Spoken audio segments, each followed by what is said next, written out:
Segunda Crônicas, capítulo 32. Senaqueribe invade Judá. Depois destas coisas e desta verdade, veio Senaqueribe, rei da Assíria, e invadiu Judá, acampou-se contra as cidades fortificadas e intentou apoderar-se delas. Vendo, pois, Ezequias que Senaqueribe vinha e que estava determinado a guerrear contra Jerusalém, teve conselho com seus príncipes e os seus homens valentes, para que se tapassem as fontes das águas que havia fora da cidade, e eles o ajudaram.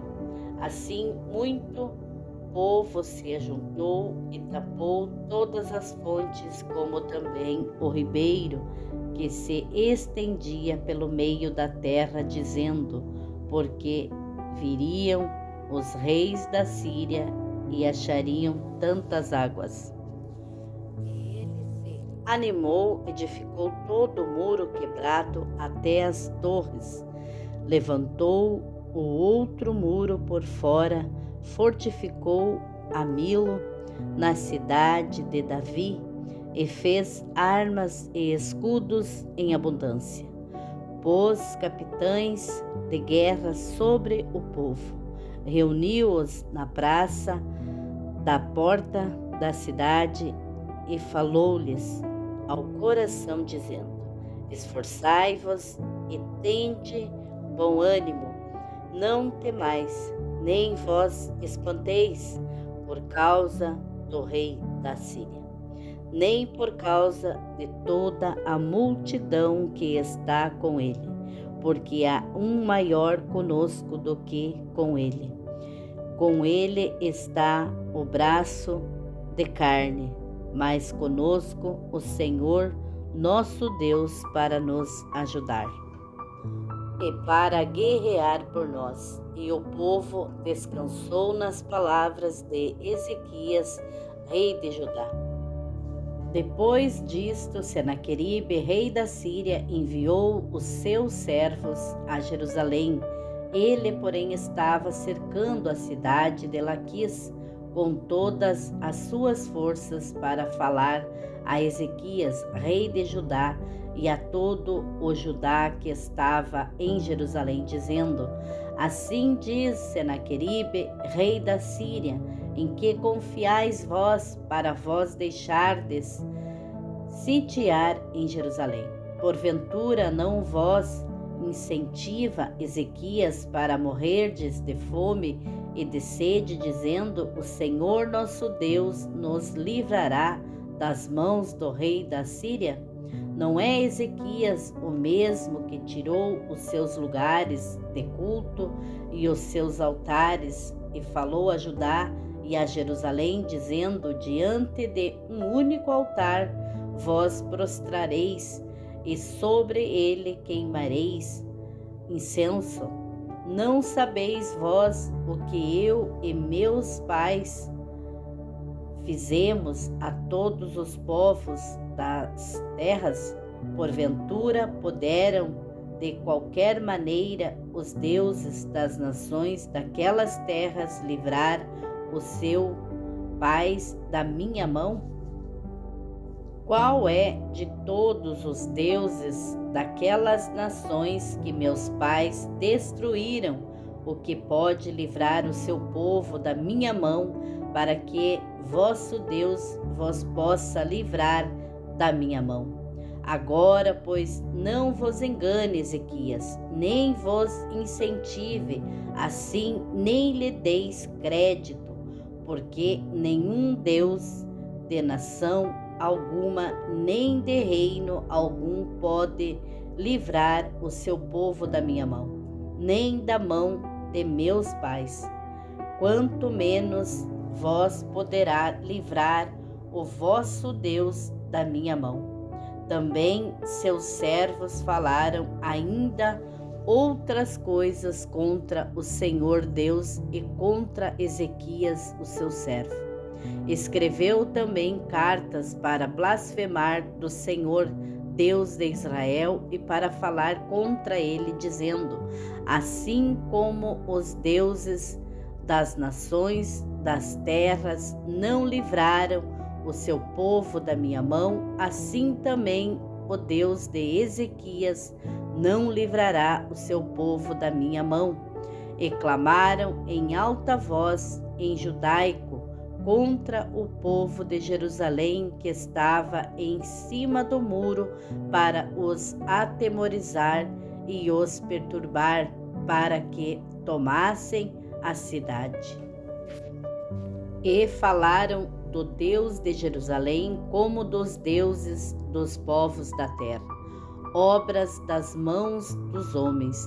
Porém, o rei Ezequias e o profeta Isaías, filho de Amós, oraram contra isso e clamaram ao céu. Deus destrói o exército de Senaqueribe. Então o Senhor enviou um anjo que destruiu a todos os homens valentes, os príncipes e os chefes no arraial do rei da Síria, o qual, envergonhado, voltou para sua terra, onde, entrando na casa de seu Deus, alguns dos seus próprios filhos o mataram ali à espada.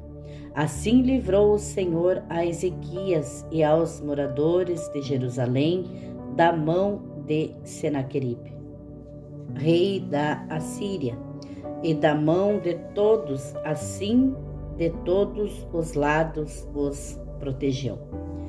E muitos traziam a Jerusalém presentes ao Senhor e coisas preciosíssimas a Ezequias, rei de Judá, de modo que depois disto foi exaltado perante os olhos de todas as nações. Naqueles dias, Ezequias adoeceu mortalmente. Ele orou ao Senhor, o qual lhe falou e lhe deu um sinal: doença e morte de Ezequias. Mas não correspondeu Ezequias ao benefício que lhe fora feito, porque o seu coração se exaltou. Por isso veio grande ira sobre ele, sobre Judá e Jerusalém. Ezequias, porém, se humilhou pela soberba do seu coração, ele e os habitantes de Jerusalém. E a grande ira do Senhor não veio sobre eles nos dias de Ezequias. E teve Ezequias riquezas e glória em grande abundância, ajuntou tesouros de prata, de ouro, de pedras preciosas, de especiarias, de escudos e de tudo o que se podia desejar, também de armazéns para a colheita do trigo, do mosto, do azeite, de estrebarias para toda casta de animais e de curais para os rebanhos. Edificou também cidades e possuiu ovelhas e vacas em abundância, porque Deus lhe tinha dado muitíssima fazenda. Também o mesmo Ezequias tapou o manancial superior das águas de Gion e as fez correr por baixo para o ocidente da cidade de Davi, porque Ezequias prosperou em todas as suas obras. Contudo, no tocante aos embaixadores dos príncipes de Babilônia, que foram enviados a ele a perguntarem acerca do prodígio que se fez naquela terra, Deus o desamparou para tentá-lo, para saber tudo o que havia no seu coração. Quanto aos demais atos de Ezequias e as suas beneficências, eis que estão escritos na visão do profeta Isaías, filho de Amós, e no livro dos reis de Judá e de Israel. E dormiu Ezequias com seus pais e o sepultaram no mais alto dos sepulcros dos filhos de Davi. Todo o Judá e os habitantes de Jerusalém lhe fizeram honras na sua morte, e Manassés, seu filho, reinou em seu lugar. Capítulo 33. A idolatria de Manassés.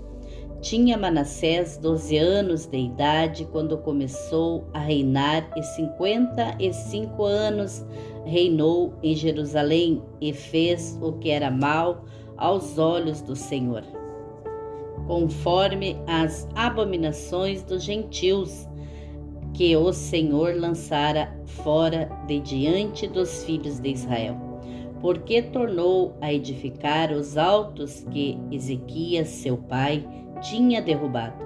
Levantou altares a Balim, fez bosques, prostrou-se diante de todo o exército dos céus e os serviu, e edificou altares na casa do Senhor, da qual o Senhor tinha falado: em Jerusalém estará o meu nome eternamente. Edificou altares a todo o exército dos céus em ambos os pátios da casa do Senhor. Fez ele também passar seus filhos pelo fogo no vale do filho de Inom.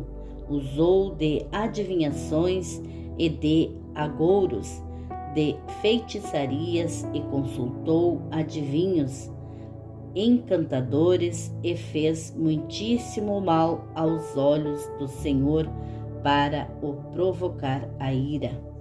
Também pôs uma imagem de escultura do ídolo que tinha feito na casa de Deus, da qual Deus tinha falado a Davi e a Salomão, seu filho: nesta casa e em Jerusalém, que escolhi de todas as tribos de Israel, porei o meu nome para sempre, e nunca mais removerei o pé de Israel da terra que destinei a vossos pais, contanto que tenham cuidado de fazer tudo o que eu lhes ordenei, conforme a toda a lei, estatutos e juízos dados pela mão de Moisés. E Manassés tanto fez errar a Judá e aos moradores de Jerusalém, que fizeram pior do que as nações que o Senhor tinha destruído de diante dos filhos de Israel. E falou o Senhor a Manassés e ao seu povo, porém não deram ouvidos. O cativeiro, a oração e morte de Manassés. Assim o Senhor trouxe sobre eles os príncipes do exército do rei da Síria, os quais prenderam a Manassés com ganchos e amarraram com correntes e o levaram para Babilônia. Então ele, angustiado, orou fervorosamente ao Senhor seu Deus e humilhou-se muito perante o Deus de seus pais. Ele orou e Deus se aplacou para com ele, ouviu a sua súplica e tornou a trazê-lo a Jerusalém, ao seu reino. Então conheceu Manassés que o Senhor era Deus. E depois disto edificou a muralha externa da cidade de Davi, desde o ocidente do vale de Gion, na entrada da porta do peixe, até ao redor de Ofel, e a levantou muito alta. Também pôs oficiais valentes em todas as cidades fortificadas de Judá. E tirou da casa do Senhor os deuses estranhos e o ídolo, como também todos os altares que tinha edificado no monte da casa do Senhor e em Jerusalém, levando-os para fora da cidade. E reparou o altar do Senhor e ofereceu sobre ele sacrifícios de ofertas pacíficas e de louvor, e ordenou a Judá que servisse ao Senhor Deus de Israel. Contudo, o povo ainda sacrificava nos altos, mas somente ao Senhor seu Deus. O restante dos atos de Manassés, a sua oração ao seu Deus e as palavras dos videntes que lhe falaram no nome do Senhor, Deus de Israel, eis que está escrito nos sucessos dos reis de Israel. Também a sua oração, como Deus se aplacou para com ele, todo o seu pecado, a sua transgressão, os lugares onde edificou altares e onde pôs bosques e imagens de escultura, antes que se humilhasse, eis que estão escritos nos livros dos videntes. E dormiu Manassés com seus pais e o sepultaram em sua casa. Amon, seu filho, reinou em seu lugar. O reinado de Amon. Tinha Amon 22 anos de idade quando começou a reinar, e 2 anos reinou em Jerusalém. E fez o que era mal aos olhos do Senhor, como havia feito Manassés seu pai, porque Amon sacrificou a todas as imagens de escultura que Manassés seu pai tinha feito e as serviu. Mas não se humilhou perante o Senhor como Manassés seu pai se humilhará. Antes multiplicou Amon os seus delitos, e conspiraram contra ele os seus servos e o mataram em sua casa. Porém, o povo da terra feriu a todos quantos conspiraram contra o rei Amon, e fez reinar em seu lugar a Josias, seu filho.